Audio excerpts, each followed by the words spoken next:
रमजान ईदनिमित्त शहरातील ईदगाह मैदानावर पहाटेपासूनच श्रद्धा, शांतता आणि एकतेचे सुंदर चित्र पाहायला मिळाले. शेकडो मुस्लिम बांधवांनी एकत्र येत सामूहिक नमाज अदा केली आणि सर्वांसाठी सुख शांती मिळो अशी प्रार्थना केली. रमजान महिन्याभराच्या संयम, त्याग आणि आध्यात्मिक साधनेनंतर आलेल्या ईदने समाजात आनंदाचे वातावरण निर्माण केले. महिनाभर रोजे पाळत, कुराण पठण करत आणि स्वतःला शिस्तीत ठेवत मुस्लिम बांधवांनी आत्मशुद्धी साधली.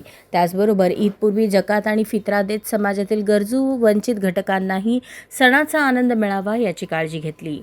ईदच्या दिवशी ईदगाह मैदानावर मोठी गर्दी उसळली होती. सर्वांनी एकत्र नमाज अदा करत एकता, समता आणि बंधुभाव यांचा संदेश दिला.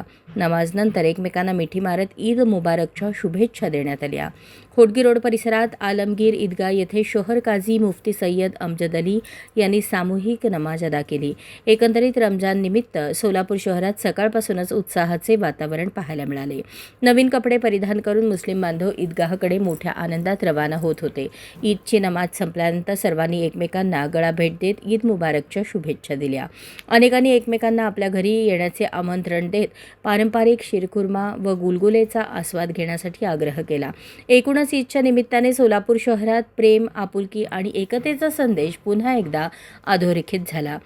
अहले हदीस ईदगाह रंगभवन येथेही हजारो मुस्लिम बांधव सकाळी 7:30 वाजता नमाजसाठी एकत्र जमले. यावेळी मौलाना ताहिर बेग यांनी नमाज पठण केली. पानगल मैदान येथील शाही आलमगीर ईदगाह येथे सकाळी 9 वाजता नमाज पठण करण्यात आली.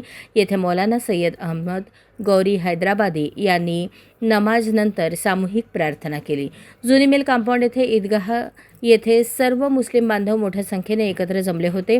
प्रत्येकाच्या चेहऱ्यावर ईदचा आनंद होता. लहान मोठे सर्वजण नवीन कपडे परिधान करून सुगंधित इत्र लावून डोळ्यात सुरमा लावत ईदच्या नमाजसाठी दाखल झाले. यावेळी मोहम्मद सय्यद फुजुलुल्लाह खतीब यांनी नमाज अदा केली. अशाच नवनवीन अपडेटसाठी जनता राज्य न्यूज चॅनलला सबस्क्राईब करा, लाईक करा आणि शेअर करायला विसरू नका.